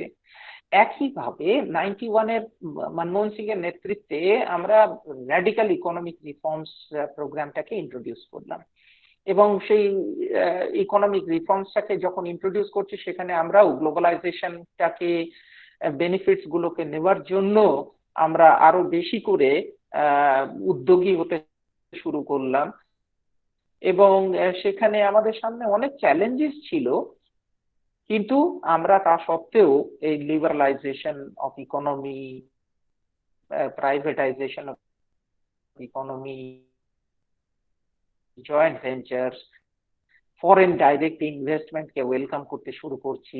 এবং তার সুফল কিন্তু আমরা প্যান্ডেমিকের আগে পর্যন্ত বা 2016-17 পর্যন্ত ভারতের আর্থিক বৃদ্ধির হার পৃথিবীর মধ্যে সিগনিফিক্যান্ট। একটা সময় আমরা 7%, 7%-এর কাছাকাছি পৌঁছেছিলাম। সুতরাং এটা কিন্তু সারা পৃথিবীতে একটা গুরুত্বপূর্ণ নজির সৃষ্টি করেছিল। সো ইকোনমিক্যালি চীনের সঙ্গে ভারতের একটা ম্যাচ ইন্টারেস্ট, যে চীনও চাইছে সারা পৃথিবীতে অর্থনৈতিক দিক থেকে নিজেকে উন্নত করবার জন্য রাষ্ট্রগুলোর সঙ্গে দ্বিপাক্ষিক বহুপাক্ষিক সম্পর্ক স্থাপনের উপর গুরুত্ব দিচ্ছে। পাশাপাশি ভারতও কিন্তু লিবারালাইজেশনের যে প্রোগ্রাম ইন্ট্রোডিউস করছে, তার ফলে আমরা সারা পৃথিবীর রাষ্ট্রগুলোর সঙ্গে দ্বিপাক্ষিক বহুপাক্ষিক বাণিজ্য চুক্তি ইত্যাদি ইত্যাদি সমস্ত স্বাক্ষর করছি। এবং আমরা টু এ গ্রেট এক্সটেন্ট, যেটা সংক্ষেপে বলছি, সেটা হচ্ছে খুব সাকসেসফুল হয়েছি। যে সুতরাং চীনের সঙ্গে ভারতের অর্থনৈতিক সম্পর্ক এটা একটা স্টার্টিং পয়েন্ট বলা যেতে পারে। এই 91 বা 90s থেকে, 90-এর দশক থেকে চীন ভারত দ্বিপাক্ষিক সম্পর্কের একটা স্টার্টিং পয়েন্ট হচ্ছে যে অর্থনৈতিক দিক থেকে। তাহলে ইতিমধ্যে রাজীব গান্ধী যে ফ্রেমওয়ার্কটা তৈরি হয়েছিল রাজীব গান্ধীর নেতৃত্বে, সেই ফ্রেমওয়ার্কে বর্ডার ইস্যুটা আলোচনা চলছে। প্রতি বছরই দুপক্ষ আলোচনায় বসছে। রাজনৈতিক দিক থেকে একটা আলোচনার স্পেস তৈরি হয়েছে, কারণ আন্তর্জাতিক ফোরাতে আমরা অনেক জায়গায় চীনের সঙ্গে ভারত জয়েন্টলি ফাইট আউট করছি ওয়েস্টের এগেনস্টে। আবার অর্থনৈতিক ক্ষেত্রে আমাদের দুটো রাষ্ট্রের মধ্যে বাণিজ্য বাড়ছে, আন্তর্জাতিক ক্ষেত্রের সঙ্গে যোগাযোগ বাড়ছে, এবং যার ফলে 2008 year is very significant and crucial as far as the India-China bilateral relations are concerned. যে চীন ভারতের লার্জেস্ট ট্রেডিং পার্টনার হিসাবে এমার্জ করছে। সুতরাং ভারতের যে বাণিজ্যর যে পার্টনার যেটাকে বলা হয়, সে 2008 থেকে আজকে 2020-তেও আমাদের লার্জেস্ট ট্রেডিং পার্টনার কিন্তু চায়না। 2008 এর আগে পর্যন্ত ছিল ইউনাইটেড স্টেটস অফ আমেরিকা। সুতরাং ইউনাইটেড স্টেটসকে টপকে গিয়ে ভারতের লার্জেস্ট ট্রেডিং পার্টনার হচ্ছে চায়না। সুতরাং এটা আমি বলার চেষ্টা করছি ছাত্রছাত্রীদের বিশেষ করে বোঝাবার জন্য যে কতটা চীনের কাছে ভারত গুরুত্বপূর্ণ, ভারতের কাছে চীন গুরুত্বপূর্ণ অর্থনৈতিক বিষয়কে কেন্দ্র করে। যে লার্জেস্ট ট্রেডিং পার্টনার হওয়াটা কিন্তু সহজ কথা নয়, কিন্তু আমরা সেরকম একটা জায়গায় পৌঁছেছি। তো 2008 সালের পর থেকে এই স্ট্যাটাসটা মেনটেন রয়েছে লার্জেস্ট ট্রেডিং পার্টনার, এবং এখন প্যান্ডেমিকের প্রেক্ষাপটে ব্যাকগ্রাউন্ডে একটা নতুন ঢেউ উঠেছে যে চীনা দ্রব্য বয়কট, চীনা পণ্য বয়কট, চীনা সামগ্রী বয়কট। আমার এই ব্যাপারে নিজস্ব কিছু রিজার্ভেশন আছে, যেটা আমি টেলিভিশন চ্যানেলেও বলবো, অনেকবার বলার চেষ্টা করেছি। সেটা হচ্ছে যে দুটো রাষ্ট্রের মধ্যে দ্বিপাক্ষিক সম্পর্ক অর্থনৈতিক দিক থেকে এটা এতটাই ইনডেপথ, এতটাই গভীরে চলে গেছে যে এটাকে চাইলেই রাতারাতি আমরা কিন্তু ডিস্টার্ব করতে পারি না, এবং করলে ভারতও ব্যাপকভাবে ক্ষতিগ্রস্ত হবে, চীনও হবে। সুতরাং আমার যেটা টেলিভিশন চ্যানেলের ডিবেটস আমি যেটা বলেছি বা বলার চেষ্টা করেছি সেটাই আপনাদেরকে বলছি, সেটা হচ্ছে ইনক্রিমেন্টাল অ্যাপ্রোচ। যে হ্যাঁ, let us take a decision কি আগামী দিনে আমরা চীনের উপর থেকে ভারতের চীনের উপর নির্ভরশীলতাটা কমিয়ে আনবো, এবং স্টেপ বাই স্টেপ ইমিডিয়েটলি আমরা যেটা করতে পারি যে সমস্ত ক্ষেত্রগুলো ক্রিটিক্যাল ক্ষেত্র নয়, ক্রুশিয়াল নয়, খুব ডিপেন্ডেন্ট নয়, সেই বিষয়গুলোকে আমরা নির্ভরতা কমিয়ে আনতে পারি। কিন্তু অনেক ক্রিটিক্যাল জায়গা রয়েছে, মেডিসিনস রয়েছে, অনেক ক্রিটিক্যাল মেডিসিনের ইনগ্রেডিয়েন্টস রয়েছে, মেশিনারি রয়েছে, হেভি মেশিনারি, যেগুলো আমাদের দেশে তৈরি হয় না। সুতরাং আমি বিস্তৃত আলোচনায় যাচ্ছি না, কিন্তু আমি যেটা বলার চেষ্টা করছি যে আমরা এখন থেকে 2 থেকে 3 বছর সময়ের মধ্যে চীনের উপর থেকে নির্ভরশীলতাটা 80% কমিয়ে আনতে পারি, এরকম একটা স্ট্র্যাটেজি নেওয়ার আমি পক্ষপাতী। রাস্তায় যাচ্ছি, লোকজন বলছে চীনা দ্রব্য বয়কট করুন, I am not in support of in favour of that kind. মানে ছাত্রছাত্রীদেরকে যেটা বলার চেষ্টা করছি সেটা হচ্ছে আগামী 2 বছরে স্টেপ বাই স্টেপ নির্ভরতাটা কমিয়ে আনা। প্রথমে নির্ভরতাটা কমিয়ে আনতে হবে সেই ক্ষেত্রগুলোতে যেটা ক্রিটিক্যালি আমাদের ন্যাশনাল ইন্টারেস্টকে অ্যাফেক্ট করছে না, যেখানে পণ্যগুলো আমরা যদি আমদানি বন্ধ করে দিই তাহলে আমাদের খুব একটা অসুবিধা হবে না। যেমন খেলনা, টয়েস, সেই টয়েস গুলো আমরা আমাদের দেশে কলকারখানা তৈরি করে ইমিডিয়েটলি তৈরি করা শুরু করতে পারি। সুতরাং এই টয়েস গুলো আমরা আগামী 6 মাসের মধ্যে আমদানি করতে বন্ধ করে দিতে পারি। এরকম স্টেপ বাই স্টেপ যাওয়ার কথা বলছি। সেকেন্ড যে বিষয়টা অর্থনীতির ক্ষেত্রে ইম্পর্টেন্ট, সেটা হচ্ছে যে চীন ভারতের লার্জেস্ট ট্রেডিং পার্টনার চীন, এটা ঠিক, কিন্তু আমি কিন্তু এই ব্যাপারেও খুব বেশি ট্রেডিং পার্টনার হতে গেলে তার জন্য ইম্পোর্ট এক্সপোর্টের একটা ইকুয়াল থাকতে হয়, সমান। অর্থাৎ আমরা যতটা আমদানি করছি, যত অর্থ ততটাই রপ্তানি করবো, অর্থাৎ একটা ব্যালেন্স অফ ট্রেড যেটাকে বলি। কিন্তু দেখা যাচ্ছে যে ভারতের সঙ্গে চীনের ব্যালেন্স অফ ট্রেড এর মধ্যে একটা বিস্তর ফারাক যত সময় যাচ্ছে তত বাড়ছে। সুতরাং লার্জেস্ট ট্রেডিং পার্টনার হওয়া মানে কিন্তু এটা খুব উচ্ছ্বাস হওয়া যে আমাদের খুব বড় রাষ্ট্র, ভালো রাষ্ট্র, প্রতিবেশী রাষ্ট্র যার সঙ্গে খুব ভালো অর্থনৈতিক সম্পর্ক রয়েছে এটসেট্রা, সেরকম কিছু নয়। আরেকটা আমি খুব চীনে রপ্তানি করছি বা যেগুলো আমদানি করছি তার যদি একটা রূপরেখা, আমি পাওয়ার পয়েন্টটা দেখাতে পারছি না, সেটা দেখাতে পারলে ভালো হতো, কিন্তু যেটা বলার চেষ্টা করছি সেটা হচ্ছে যে কতগুলো পণ্য আমরা যেগুলো চীনের সঙ্গে ভারতের, আমার কাছে একটা চার্ট আমি তৈরি করেছি, সেই চার্টের মধ্যে যেমন আমরা ইম্পোর্ট করছি ইন্ডিয়া's export to China, সেটা হচ্ছে organic chemicals, slag, ash, natural pearl, precious stones, cotton yarn, এই ধরনের। এবং আমাদের এক্সপোর্টের একটা বড় অংশ হচ্ছে আয়রন ওর ছিল, এই মুহূর্তে আয়রন ওরটা কমে এসছে এক্সপোর্ট, কিন্তু আয়রন ওর। সুতরাং আয়রন হচ্ছে একটা খনিজ পদার্থ যেটা আমরা চীনকে বিক্রি করছি অথচ ভারতকে আত্মনির্ভর করতে গেলে আজকে নরেন্দ্র মোদীজি যে কথাটা বলছেন যে আত্মনির্ভর স্বনির্ভর ভারত গড়ার যে লক্ষ্য আমাদের, সেই লক্ষ্যটাকে যদি আমাদের পৌঁছাতে হয় বা এগোতে হয়, তাহলে আমাদের এই খনিজ পদার্থগুলোকে রপ্তানি করা বন্ধ করতে হবে এবং নিজেরাই যাতে এগুলোকে ইন্ডাস্ট্রি সেট আপ করে তৈরি করে যাতে ব্যবহার করতে পারি, কারণ আগামী দিনে আমাদের দেশে এগুলোর চাহিদা বাড়বে। সুতরাং ইন্ডিয়া চাইনা ট্রেডের ক্ষেত্রে যে ইমব্যালেন্স রয়েছে সেটা হচ্ছে এই খনিজ পদার্থ রপ্তানি বন্ধ হয়ে যাওয়ার ফলে এই ইমব্যালেন্সটা আরো বেশি হচ্ছে এবং আমাদের রপ্তানি করার মতন পণ্যের সামগ্রীর সংখ্যা খুব কম। অন্যদিকে চীন থেকে আমরা যে পণ্যগুলো আমদানি করছি, সবাই জানেন, আমি শুধু টাচ আপন করে চলে যাচ্ছি, যে electric machinery, sound equipment, television, nuclear reactors, boilers, machinery, mechanical appliances, organic chemicals, যেটা ওষুধ তৈরির ক্ষেত্রে আমাদের খুব বেশি করে কাজে লাগছে, plastic and articles of iron and steel. লক্ষ্য করুন যে আয়রন ওরটা আমাদের দেশ থেকে যাচ্ছে, অথচ ফিনিশ প্রোডাক্টটা তাদের দেশ থেকে আমাদের দেশে আসছে। এখানেই আমার আপত্তি। সুতরাং আমি এই অর্থনৈতিক সম্পর্কটা আলোচনা করতে গিয়ে যেটা বলার চেষ্টা করছি সেটা হচ্ছে ট্রেড ডেফিসিট একটা হিউজ জায়গায় চলে গেছে। আমার কাছে একটা গ্রাফ রয়েছে যেটা আপনাকে দেখাতে পারছি না, কিন্তু আমি পড়ে শোনাচ্ছি। সেটা হচ্ছে যে ভারতের যে export two China 65.3 billion dollar, এটা 2019-20 একটা স্ট্যাটিস্টিক্স। আর ইম্পোর্ট হচ্ছে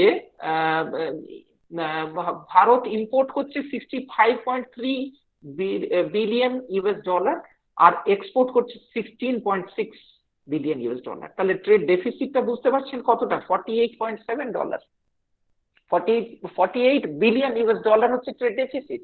সুতরাং এটা অ্যালার্মিং এবং এটা চলতে দেওয়া যেতে পারে না। তাতে যদি চীনের সঙ্গে ভারতের বাণিজ্য ভলিউমটা কমে আসে, আমার মনে হয় আমাদের আপত্তির জায়গা থাকা উচিত নয়। কারণ আমি একজন বিশেষজ্ঞ হিসাবে, একজন আন্তর্জাতিক সম্পর্কের ছাত্র হিসাবে এটাকে দেখি যে দুটো রাষ্ট্রের মধ্যে একটা হেলদি রিলেশন তৈরি করতে গেলে ব্যালেন্স অফ ট্রেডটাকে কিন্তু অবশ্যই আমাদের রাখতে, সেটা কখনো কখনো আপস এন্ড ডাউনস করতে পারে, কিন্তু পার্মানেন্টলি স্থায়ীভাবে আমার কাছে যে গ্রাফটা রয়েছে সেটা দেখাচ্ছে যে 2010-11 থেকে এই ডেফিসিটের পরিমাণটা বাড়ছে। 10-11-তে ছিল 29 বিলিয়ন ইউএস ডলার, তারপরে 12-13-তে হচ্ছে 38 বিলিয়ন ইউএস ডলার, এরকম বাড়তে বাড়তে 48.7 আমরা পৌঁছাচ্ছি। তাহলে বুঝতে পারছেন।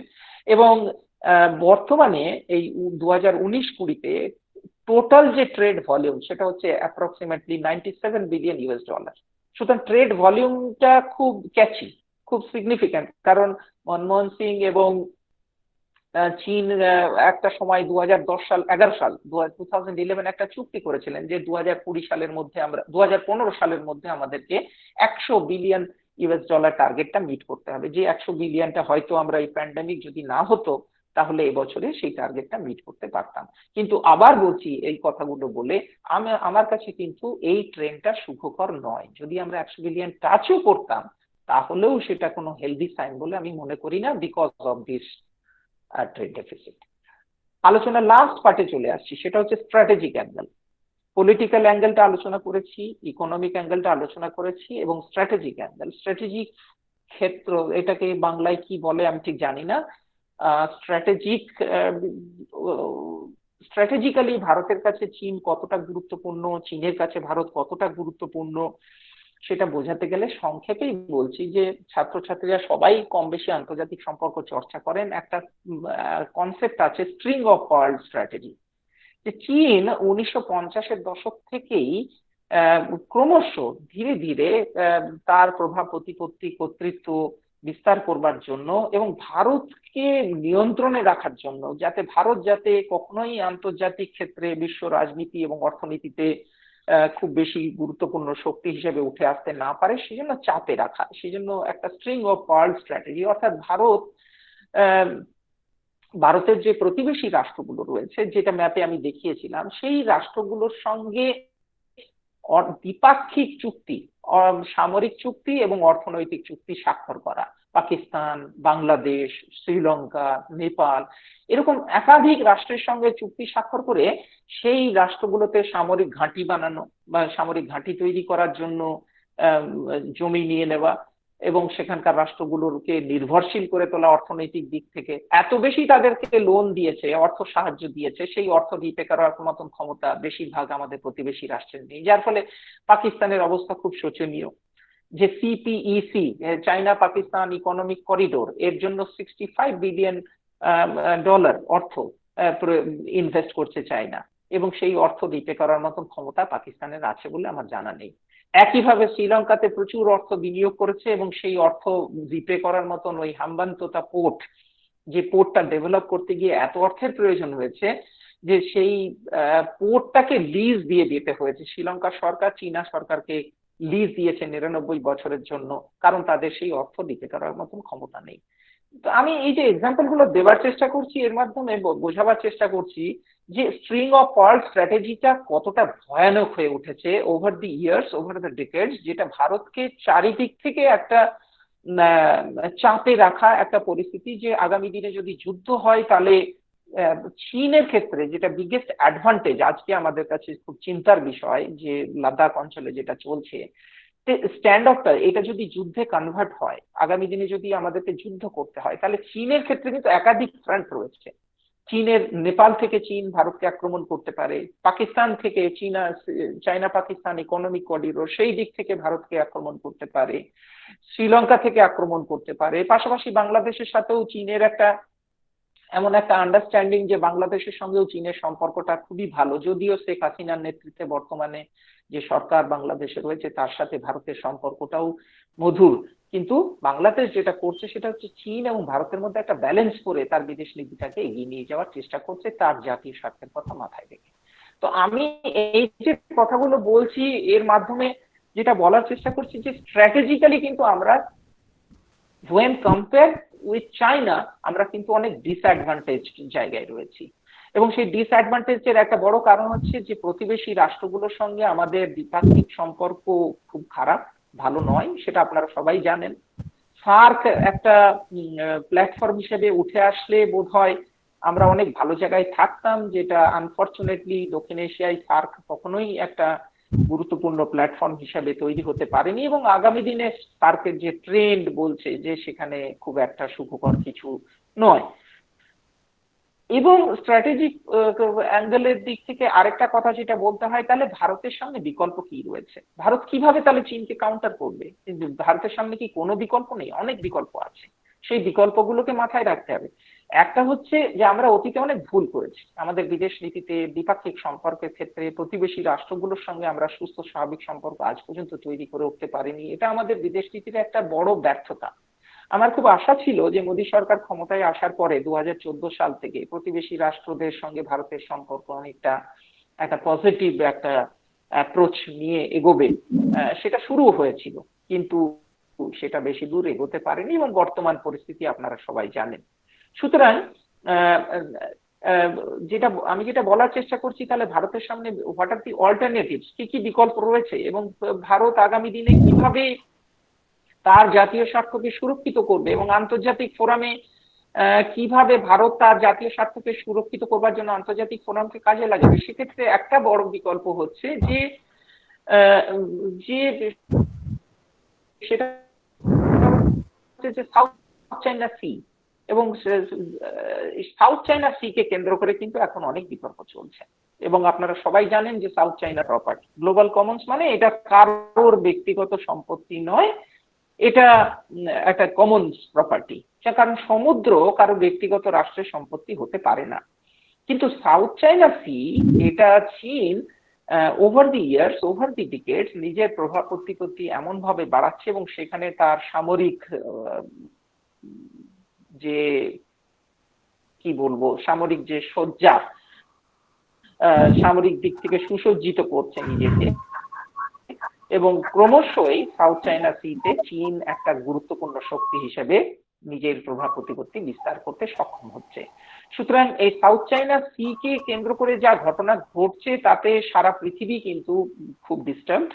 মার্কিন যুক্তরাষ্ট্র এবং আরো বড় বড় যে রাষ্ট্র, শক্তিশালী রাষ্ট্রগুলো রয়েছে, গুরুত্বপূর্ণ রাষ্ট্রগুলো রয়েছে, জাপান, অস্ট্রেলিয়া। সুতরাং একটা অল্টারনেটিভ আলোচনা চলছে যে পৃথিবীতে এই রাষ্ট্রগুলোর একটা ব্লক, একটা গোষ্ঠীকে একটা ছাতার তলায় নিয়ে আসা, মার্কিন যুক্তরাষ্ট্র, অস্ট্রেলিয়া, জাপান, সাউথ কোরিয়া, তারপরে চীনের প্রতিবেশী রাষ্ট্র ভিয়েতনাম, এই রাষ্ট্রগুলোর সঙ্গে ভারত যোগ দিয়ে চারিদিক থেকে একটা সামগ্রিকভাবে চীনের উপরে সাউথ চায়না সিতে একটা চাপ সৃষ্টি করা, চীনকে বাধ্য করা খানিকটা যে সে যে ক্লেমটা করছে সেটা যে ইললেজিটিমেট ক্লেম, বা সেটাকে, কারণ ইললেজিটিমেট ক্লেম সেটা আন্তর্জাতিক আদালতও বলে দিয়েছে, কিন্তু আন্তর্জাতিক আদালতের রায় চীন মানছে না, মানবে না, সেটা জানিয়ে দিয়েছে। So this is a very picky. চীনকে জব্দ Sir. করতে হয় তাহলে এক, ইয়েস, ভারতকে যদি, স্যার এবার হ্যালো, এবার একটু যদি হ্যাঁ হ্যাঁ হ্যাঁ আমি হ্যাঁ শেষ স্যার করছি। মধুপর্ণা হ্যাঁ হ্যাঁ হ্যাঁ শুনছি।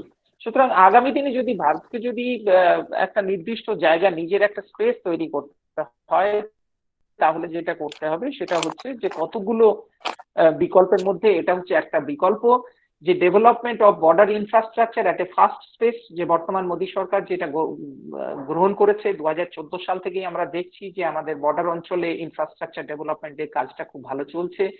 Better equip the arm forces, আমাদের আর্ম ফোর্সেস কে অনেক বেশি ইকুইপ করা। আমরা কতগুলো রাষ্ট্র, রাশিয়া থেকে, ফ্রান্স থেকে অনেক ফাইটার প্লেনস এবং মিসাইল এগুলো নেওয়ার চেষ্টা করছি, সেগুলো তাড়াতাড়ি ডেলিভারি আনানো। More frequent patrolling of the border areas, আরো বেশি করে, কারণ বর্ডার সীমান্তটা অসুরক্ষিত থাকে বেশিরভাগ সময়, সুতরাং সেখানে পেট্রোলিংটাকে বাড়ানো, এবং কি ফোর্সেস অন হাই অ্যালার্ট, সব সময় ফোর্সেস গুলোকে হাই অ্যালার্টে রাখা। স্ট্রেংথেন কোয়াড, কোয়াড হচ্ছে কোয়াড্রিল্যাটারাল অ্যালায়েন্স, যেটা আমি বলার চেষ্টা করছিলাম যে যে সাগরে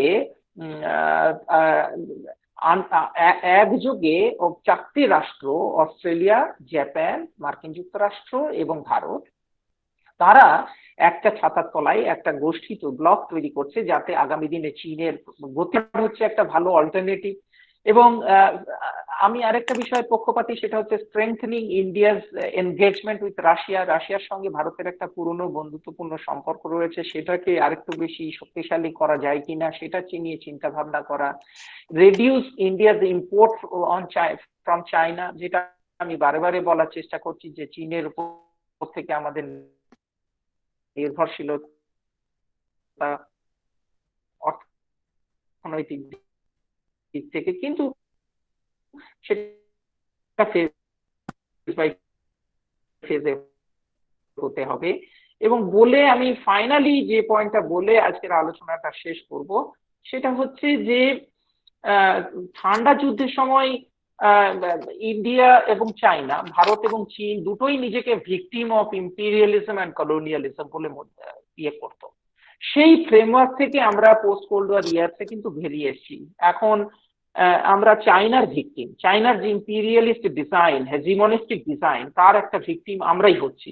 সুতরাং কোল্ড ওয়ারের সময় যেটা ছিল চীন এবং ভারত উভয় রাষ্ট্রই ভিকটিম অফ ইম্পিরিয়ালিজম এবং কলোনিয়ালিজম, আজকে সেই সিনারিওটা পুরোটা চেঞ্জ হয়েছে। যে আমরা সবসময় এশিয়ান সেঞ্চুরির কথা বলছি, বিকজ ইন্ডিয়াস রাইজ, চায়নাস রাইজ, আরো অন্যান্য রাষ্ট্রগুলোর রাইজ, কিন্তু চীন সেটা পছন্দ করে না। China like to C this as a Chinese century. ওরা রাষ্ট্র সারা পৃথিবীতে প্রভাব প্রতিপত্তি কর্তৃত্ব বিস্তার করবে, এবং তার সে ক্ষমতা আছে, তার সে ক্যাপাসিটি আছে, সেটা প্রমাণ করেছে।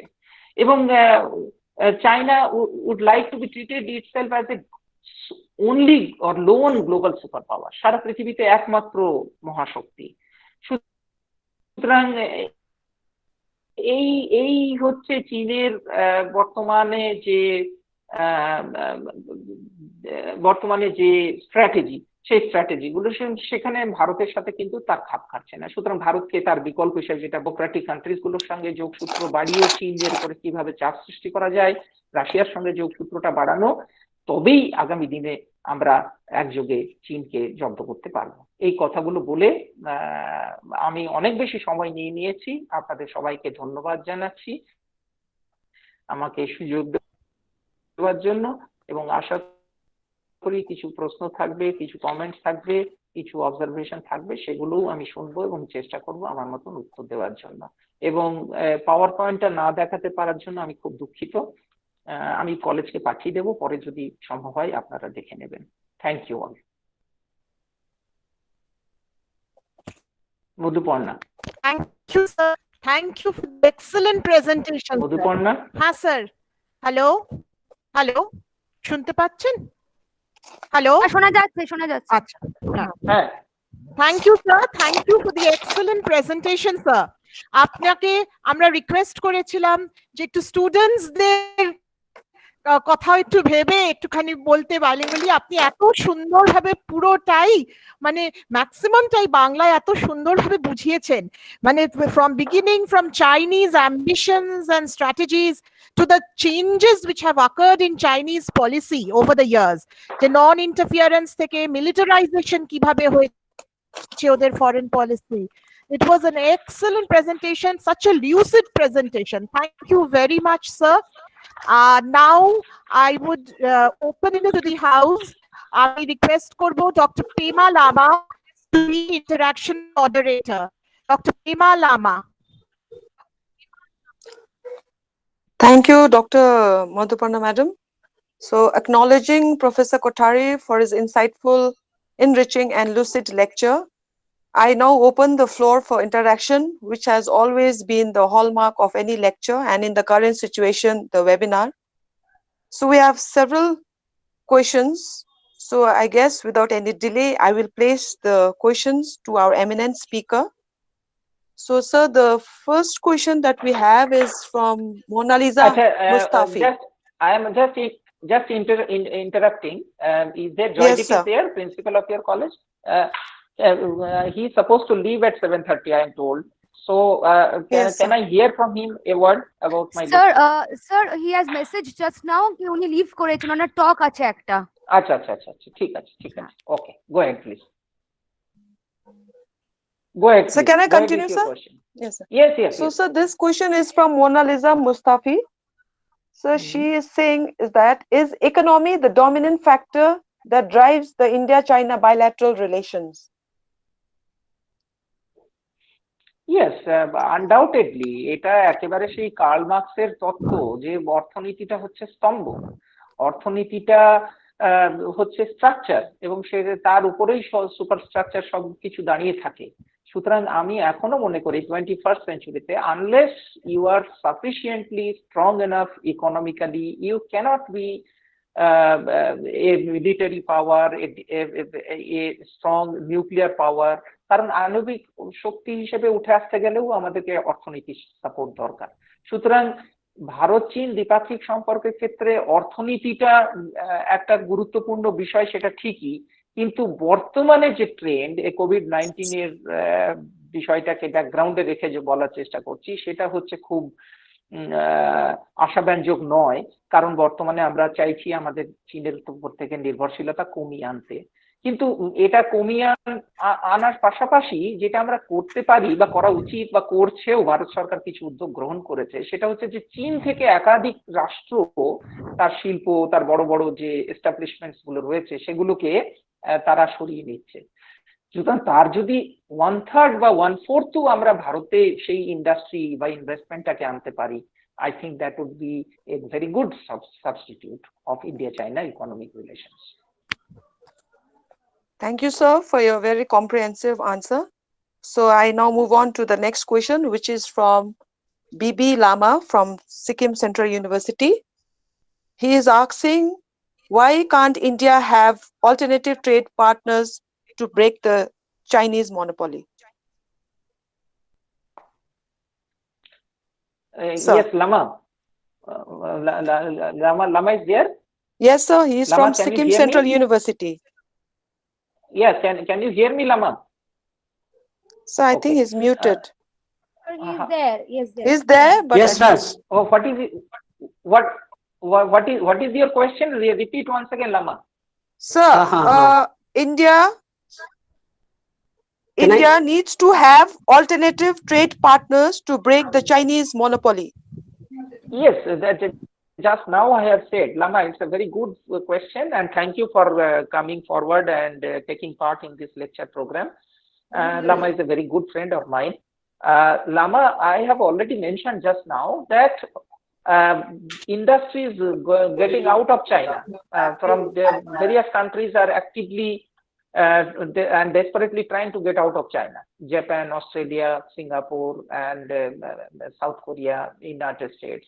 So, alternately, first thing would be to invite a part of that investment to India. This is number one. And secondly, to bypass China, what we need to do is we need to strengthen our bilateral economic relations with, as I said, Russia, our traditional partner, our traditional defense partner. So countries like Russia, countries like Central Asia, countries like Japan also these days coming up, and so we can boost our trade and economic relations. So there are a lot of alternatives available.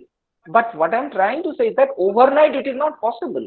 আমরা আজকে বললেই আজকে চীনকে সম্পূর্ণভাবে boycott করলাম, there will be a vacuum and India's economy is in dire desperation. একটা খারাপ জায়গায় পৌঁছাবে। অলরেডি প্যান্ডেমিকের জন্য আমাদের growth rate is expected that around 1.5 or below 2%.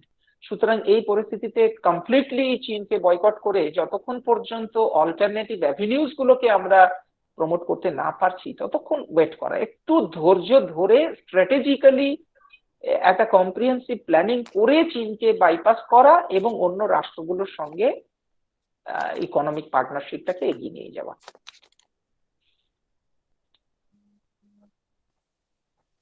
Thank you, Hello, sir, for such a lucid. Hello.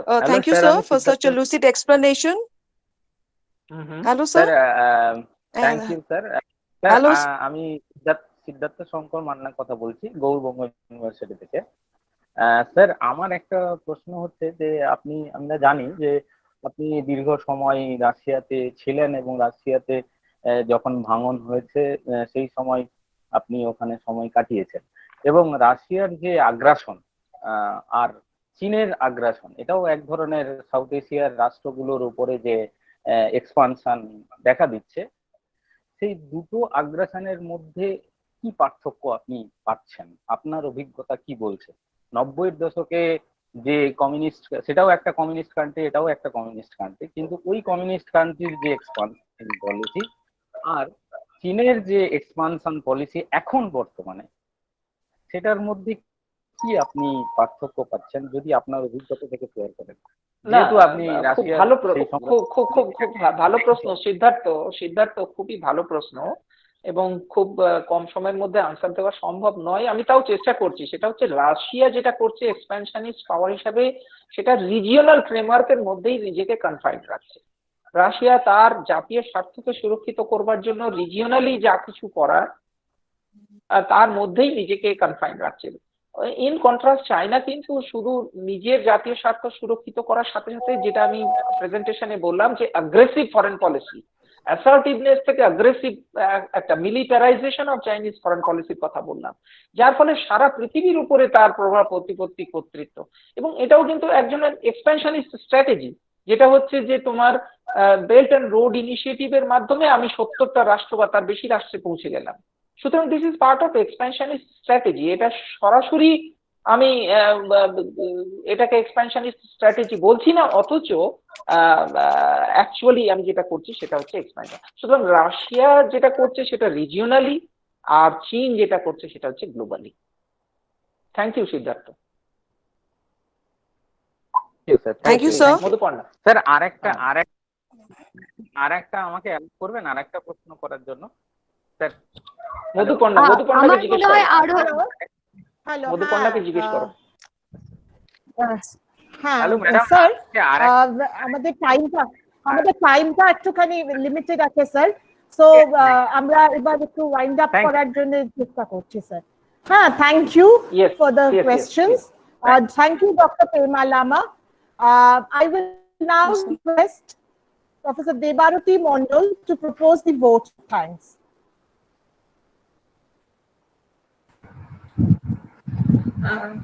Good evening, everyone. I'm honored to have the opportunity to express my gratitude on this special day. On the behalf of the Department of Political Science, New Alipur College, in collaboration with the Department of Political Science, Kishor Bharati Bhogina Nivedita College, I express my heartfelt thanks to our speaker, Dr. Rajkumar Kothari of Vidyasagar University. Thank you, sir, for enlightening us with such an erudite presentation. We appreciate the way you clarified an area as critical as India-China bilateral issues in such a coherent manner. We owe you a special thanks for giving us your valuable time despite the busy schedule. Now, I would like to thank our principal, sir, Dr. Joydeep Shorungi, for his constant motivating the pillar of strength. I would also like to thank the principal of Kishore Bharati Bhogini Nivedita College, Dr. Shiv Shankar Sana, for readily accepting our proposal and supporting us in this endeavor. Thank you, sir. I would also like to thank our Vice Principal, sir, Professor Dibesh Bera, for always being with us and encouraging us.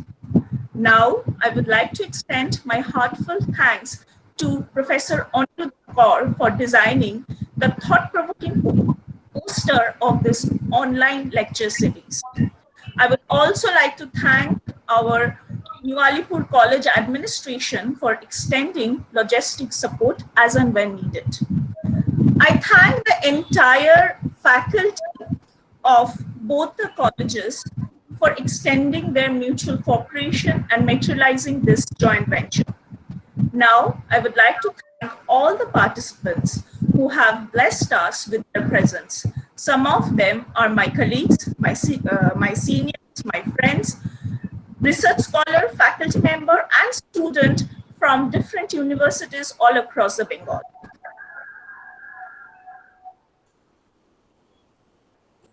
Thank you, sir. Thank you, sir. I would now request all the participants to fill up the feedback form link which has been given in the chat box for certificate generation. Thank you, sir, for giving us your invaluable time. Thank you very much. Okay, welcome. Thank you.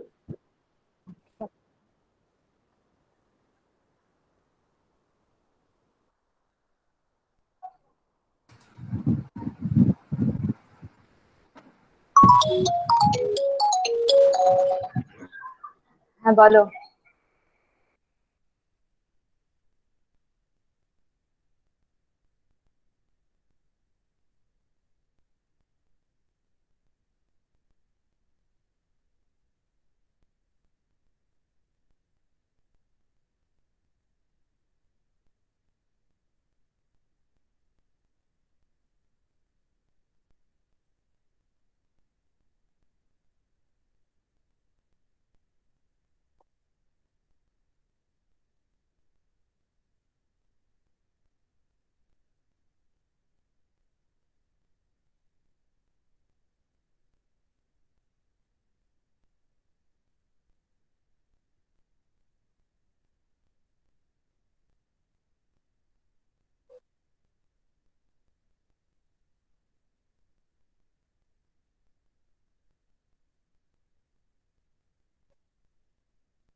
You may leave the meeting. Feedback form fill up হয়ে গেলে you may leave the meeting. Okay? You may leave the meeting. Feedback form fill up হয়ে গেলে.